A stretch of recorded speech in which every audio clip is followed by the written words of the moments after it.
Reggae Nice today. Welcome to SouFLoTV again, everybody. It's your host with the most. Alright, today we're going to talk about Buju Banton. So, I just checked, somebody left a comment on a video I did about Buju Banton a while back. Right? First of all, I'm going to say, big up Buju Banton, any which part of there, and freedom soon come. Everybody know that Buju will be free sometime next year, right? After doing a decade in a federal penitentiary in the USA for the distribution or attempt to distribute cocaine, right? Now, in this video today, the question is, pay attention because some people get very emotional, forget what the video is about, and just start cuss people. So, the question, the burning question today in this video is, was Buju Banton guilty of those charges, or was he set up because of his song that he made called Boom Bye Bye? Because you know a lot of people have it to say that they were after Buju for a long time. Who are they? We're talking about the homosexual community. People in high places that are powerful were after him for a long time because of that song. Now, that song was very powerful. The song was very big, but it also took on a life of its own. Now, what a lot of people are forgetting is that, first of all, hold on. When Buju went to prison, Buju was in his late 30s already, right? Mid-30s, late 30s already. When he did that song, Boom Bye Bye, he was 19 years old. Fast forward years down the road, they did a little interview with Buju. Buju said, or words released from prison. Buju Banton said, had he known what he knows now, he would have never recorded that song. Right? So it's not apologies, you know. Rastaman don't apologize to nobody, boy. Who said that? Sizzler? Alright. Buju's song was more like, it's like boom bye bye in a batty boy head. Rude boy now promote the nasty man, them off it dead. Listen to the words of the song. This is the song that they're saying they wanted revenge for the release of this song or the making of this song. Boom bye bye in a batty boy head. I think it took a couple of years for them to realize what boom bye bye mean, because there were a lot of batty boys that were actually dancing to it until they were like, hold up, wait, boom bye bye in batty boy head, wait. Gunshot in my head because I'm a batty boy? Oh no. Suddenly, there were people everywhere with picket cards and whatever, anywhere Buju Banton went. It took years for that to happen. And then suddenly, in came the gay mafia, right? It's like boom bye bye in a batty boy head. Rude boy now promote the nasty man, them off it dead.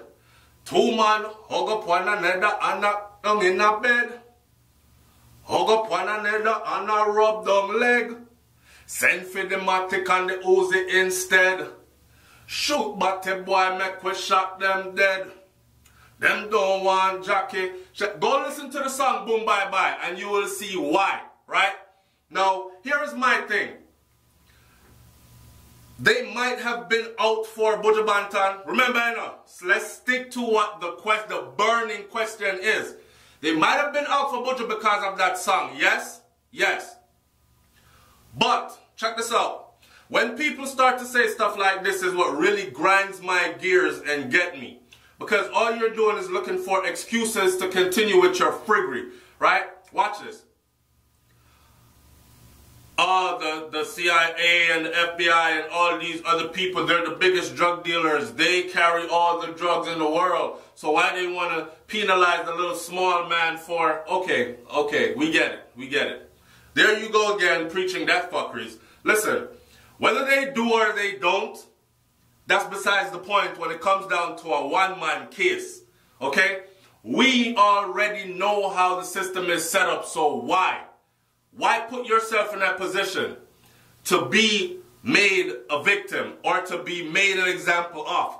There are actually people that are sitting in prison in the United States of America that are doing more time for drugs than people who are in prison for murder charges.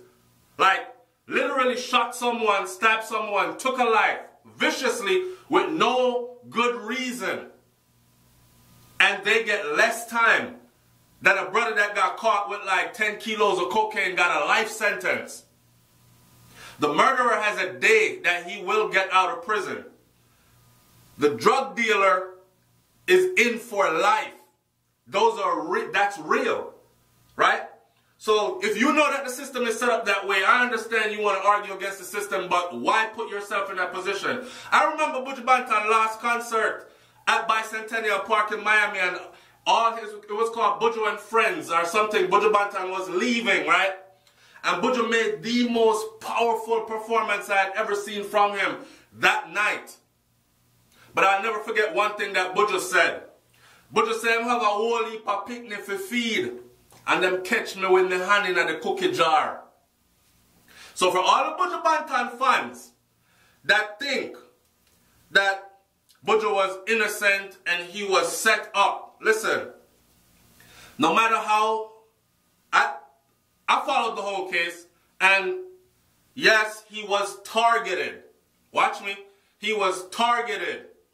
But people can target you, but if you don't fall into their trap willingly, no matter how much time. Right now, a man can call me and say, "Yo, SouFLo, me have a big deal, right?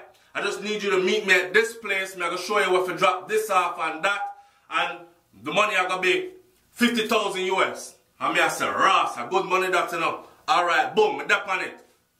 You can't call me and entice me for that shit, and I don't give a fuck how many years you try, how many flights I see you on, how many times we run into each other, because it's just not in my mind to ever make money that way. Because I already know that, what Cartel said, mankind is a werewolf. Human beings are fucking evil, right? And everybody has a sinister friggin' side to them. So when you see somebody pressing you like that, remember, I know in Buju case, this youth, I follow Buju from one side of the damn world to the next side of the world. Buju kept running into him over and over. They're sitting down talking on long flights.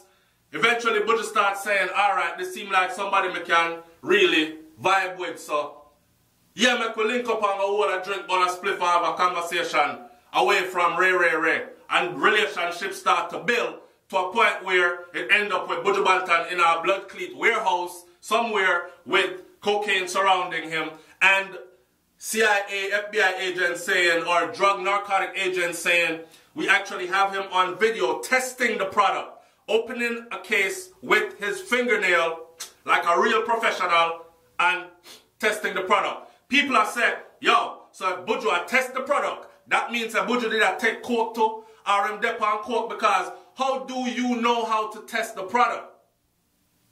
I'm just going to say this. I don't live that kind of life no more, but back in the day, long time ago, me didn't know some people where they do some things like that, and they never once tested that product themselves, but they had testers, and the testers were usually people that actually did that shit. And they probably did it like maybe only on weekends or only when socially out partying or whatever, but nonetheless, the testers were users. So for them to say that they saw Buju, and that's when them hold on for him, watch the situation surrounding Buju Banton and that, right? Remember, you know, me not tear down Buju Banton, I mean say freedom. I mean say big up to Buju Banton. Buju is legendary. Buju has taught and brought more positivity to earth than that one little incident right there, right? And we all fall short at some point. We all get distracted, misled somewhere at some point. So that was just Buju's big downfall right there. But he'll rise again. Like the phoenix from the ashes, he'll rise again, and guarantee you he'll be bigger than before. I could only imagine the kind of tune them where Buju amidst right now, learning from this mistake. But the question of the day in this video is, was Buju Banton just set up because of Boom Bye Bye? and they were out for him? Or was he actually guilty and gave them an opportunity to do what they did to him, which was lock him behind bars, silence him somewhat for a good decade, right? My honest opinion is, if he never put him foot in there, he wouldn't be in the position he is in. Our brother, we love him to death, same way. Can't wait for him come home because we know that the thing I got turned up loud, right? But he did put himself in that position. That's my honest opinion. Now I'd like to hear your opinion concerning the Buju Banton case. And like I said, what sparked this video was I just took a look at one of the videos I did back a couple of months ago, back about Buju Banton, and I'm reading through the comments, and I'm noticing that his die-hearted fans are not grasping that you can put yourself in a position to where, although you're a great individual of great good, you get involved with something that you weren't supposed to, and now they have all the opportunity in the world to do what they've done to you. This worries me because people that look at things like everybody else is the problem, not me, they will always continue to be in trouble. So big up to Buju for coming out. Buju said it in his last concert. I'm telling you, go watch it. On tape, CD, whatever. Go watch his last concert, his going away concert. Him sit down on the speaker box on the stage, and he said, "Them catch me with my hand in the cookie jar." That went over a lot of people's head. That went over a lot of people's head. Them catch me with my hand in the cookie jar. It's SouFLoTV, man. Like, comment, share, subscribe. Let me hear what you say about this one. I'm up out of here. Peace.